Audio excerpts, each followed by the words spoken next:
The Royal Bahamas Defence Force is poised to receive an upgrade in excess of $200 million. Well, tonight, caller Palmer tells us that the government made its case to borrow the funds as it tabled a resolution in Parliament today, making the requests.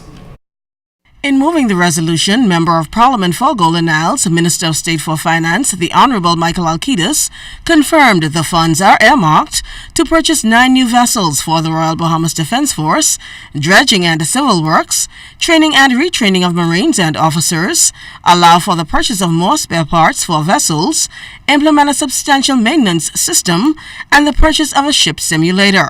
The proposed financing plan will allow the government to access funds as needed over a 4-year period to fund the project, and the loan agreement will be supported by an export credit facility approved by the Dutch Export Agency.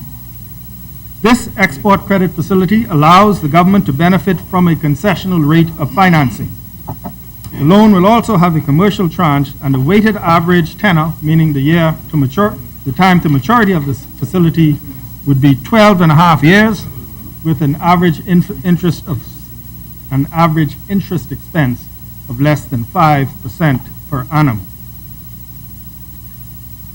Provisions for all of the expenditures related to this project are in the government's fiscal framework for the 2013-2014 through to the 2016-2017 fiscal period.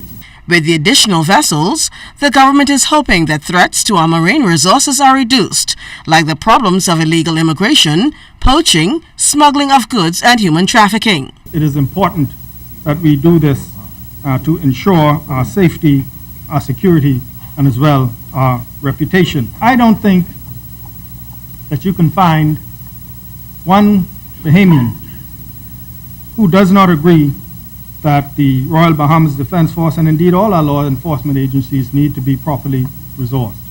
According to Minister Alcides, the government has already made the decision that the first of the new vessels, which is expected to arrive in June, will be named in honor of former Governor General the Honorable Arthur D. Hanna. The last of the vessels will arrive here in the Bahamas in 2016. Member of Parliament for Fox Hill, Minister of Foreign Affairs and Immigration the Honorable Fred Mitchell, seconded the bill. I'm Carla Palmer for ZNS Network News. Also contributing to today's debate was Member of Parliament for North Eleuthera, Theo Neely. While he understands the benefits of which the funds are earmarked, he was still critical of government's borrowing.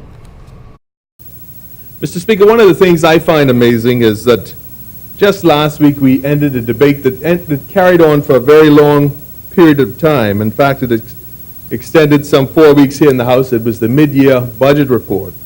And you will recall during that entire budget report and the contributions and debate, members opposite bragged and boasted that this mid-year budget, there's no borrowing of any money. There would be no borrowing. And that's very true. There was no borrowing at that time during the mid-year budget report, which just ended 6 days ago, I'd remind the House. It was last Thursday, in fact, when we ended that debate, when the Prime Minister wrapped up, and before he was the Minister of National Security, that noted there would be no borrowing. But yet now just 6 days later, we're here at the House, now with a resolution before us, to borrow $232 million.